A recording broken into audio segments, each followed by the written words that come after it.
CM योगी मंगलवार देर शाम आगरा पहुंचे। सीएम योगी ने आगरा के मशहूर भीमनगरी महोत्सव का उद्घाटन किया। सीएम योगी ने जब मंच संभाला तो अम्बेडकर अनुयायियों ने उनका मोबाइल की लाइट जलाकर अभिवादन किया। सीएम योगी ने मंच से कांग्रेस और सपा पर खूब जुबानी हमला बोला। कहा कि बाबा साहब के नाम पर राजनीति कर रहे हैं। उन्होंने कभी बाबा साहब को चुनाव में जीतने नहीं दिया, उन्हें भारत रत्न तक नहीं दिया। इतना ही नहीं, बाबा साहब के लिए स्मारक भी नहीं बनने दिया। सीएम योगी ने मंच से केंद्र और प्रदेश सरकार की गरीब, वंचित और दलितों के लिए चलाई जा रही योजनाओं के बारे में जानकारी दी। सीएम योगी ने कहा कि देश बाबा साहब के संविधान से चलेगा, शरीयत से नहीं। सीएम योगी ने पश्चिम बंगाल के हालात से लेकर संविधान का विरोध करने वालों को निशाने पर लिया।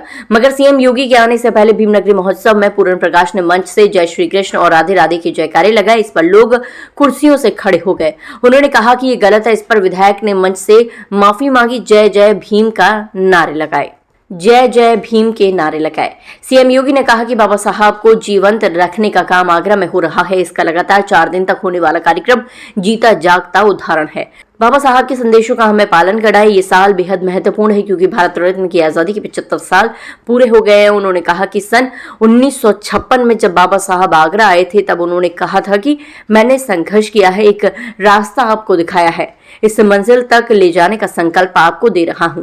बाबा साहब ने कहा कि शिक्षित बनो, संगठित रहो और संघर्ष करो। उनके शिक्षित बनने के काम को आज की सरकार पूरा कर रही है। मैं आपसे यही कहूंगा कि आप अंधभक्त ना बने, बाबा साहब से सीखे। संविधान का अपमान बाबा साहब की अवमानना है।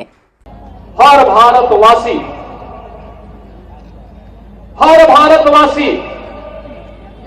बाबा साहब की सेवाओं के लिए उनकी कृतज्ञता ज्ञापित करता है।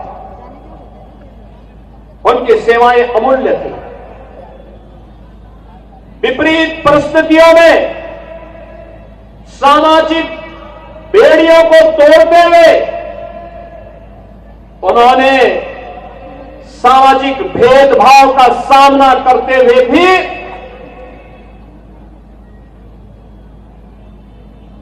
शून्य से शिखर तक की यात्रा की थी।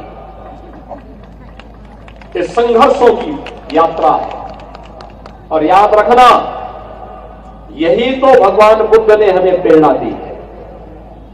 यही तपस्या है।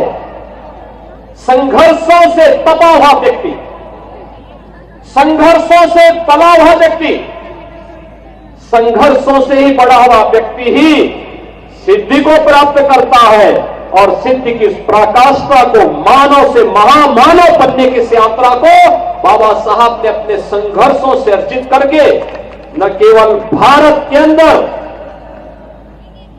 वंचितों, दलितों, गरीबों के लिए बल्कि समाज के लिए एक प्रेरणा पुरुष बन करके, एक मार्गदर्शक बन करके उनके जीवन को उज्जवल बनाने का राह दिखाया। बल्कि विश्व मानवता के अंदर जहां कहीं भी भेदभाव है, जहां कहीं भी दलित वंचित आवाजें हैं, उन दलित लोगों को, उनकी आवाज को आवाज देने का कार्य अगर किसी व्यक्ति के जीवन के माध्यम से एक प्रेरणा बन पाती है तो नाम होता है बाबा साहब डॉक्टर भीमराव अंबेडकर का।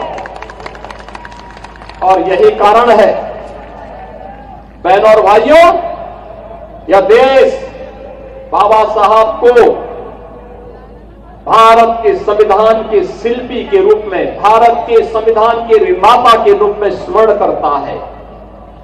और यह वर्ष इसलिए भी महत्वपूर्ण है, यह वर्ष इसलिए भी महत्वपूर्ण है, भारत के संविधान को लागू हुए 75 वर्ष पूरे हुए हैं। यानी बाबा साहब के द्वारा बनाए गए संविधान को लागू करने के 75 वर्ष पूर्ण होने के उपलक्ष्य में आज मुझे भी भीमनगरी में बाबा साहब के स्मृति में आयोजित इस भव्य कार्यक्रम के साथ जुड़ने का सौभाग्य प्राप्त हो रहा है। मैं इसके लिए आयोजन समिति को, श्री GS धर्मेश जी को और यहां के सभी माननीय जनप्रतिनिधियों को हृदय से धन्यवाद देता हूं।